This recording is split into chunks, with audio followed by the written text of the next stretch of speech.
अस्सलामुअलैकुम guys, welcome to our new vlog. उम्मीद करता हूँ आप सब खैरियत से होंगे। तो यार आज बड़े दिनों के बाद व्लॉग बना रहे हैं क्योंकि यार हम बहुत ज़्यादा बिज़ी होते हैं और इसलिए व्लॉग बनाने का टाइम नहीं होता। आज हमने कुछ नई चीज़ें मंगवाई थी तो इसलिए सोचा था कि आपको आज व्लॉग बना दें और आपको दिखाएं। तो अभी आपको थोड़ी देर तक दिखाते हैं कि क्या हम नया चीज़ें लेके आए हैं। तो अभी आपको अपने बर्ड्स वगैरह की जो है ना वो दिखा देते हैं क्योंकि काफ़ी दिन हो गए हैं बर्ड्स नहीं दिखाया आपको। तो फिर साथ में जो नए चीज़ें हम लेके आए हैं वो भी आपको अभी थोड़ी देर में जब उनको खोलेंगे ना केजेस में शिफ्ट करेंगे। अभी तो वो एक बॉक्स में है तो फिर वो आपको दिखाते हैं। दोस्तों तो ये बॉक्स है, इसमें जो बर्ड्स हैं जो हम न्यू लेके आए हैं। तो अभी इनको खोलते हैं ना तो आपको दिखाते हैं फिर कि ये क्या है। पर अब बता ही देते हैं आपको, पिजन्स मंगवाया न्यू कुछ ना 3 पेयर हैं। एक सेंटिनेंट का है, एक वो उसका मुखी नस्ल होती है उनका है वो है, एक और एक है वो वाला या करबलाई। तो अभी आपको दिखाते हैं केज में शिफ्ट करके। अब इनके पर वगैरह भी बांधने वाले हैं, साथ साथ वो बांधते हैं साथ साथ आपको दिखाते हैं।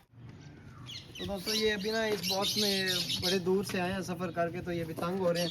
इनको इस केज में पहले बंद करते हैं, इनके पर वगैरह बांध के, तो फिर इनके बड़े पिजन जो है ना बड़े केज में ना दूसरे पिजन के साथ छोड़ेंगे। तो अभी इनके पहले पर वगैरह बांध। ये करबलाई की फ़ीमेल है जी। ये भी आपको अभी तो ये बॉक्स में बंद थे तो सही है, फ्रेश नहीं है। अभी इनको केज में छोड़ेंगे ना, दाना पानी खाएंगे तो फिर फ्रेश हो जाएंगे सही। ये इसका मेल है, ये सेंटिनेंट का मेल।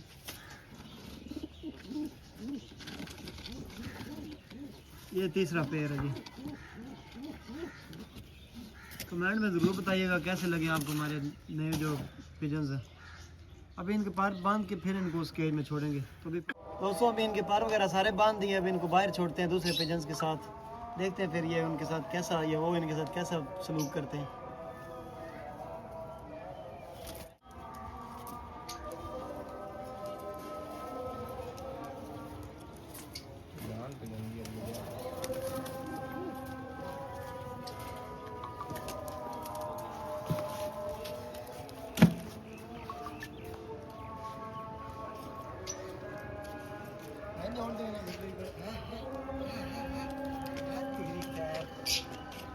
दोस्तों हमारे बजीज भी फिलहाल तो बहुत फिट हैं, बड़े सही जा रहे हैं। ये अभी इंशाल्लाह जल्दी जो है ना ब्रीड भी करेंगे। कोई नेस्टिंग मटेरियल जो है ना वो बॉक्सेस वगैरह में जोड़ रहे हैं, इकट्ठा कर रहे हैं। तो फिर ये बस अभी हमें इंतज़ार है कि कब ये अंडे वगैरह देंगे और हमें इनके जो है ना बच्चे मिलेंगे।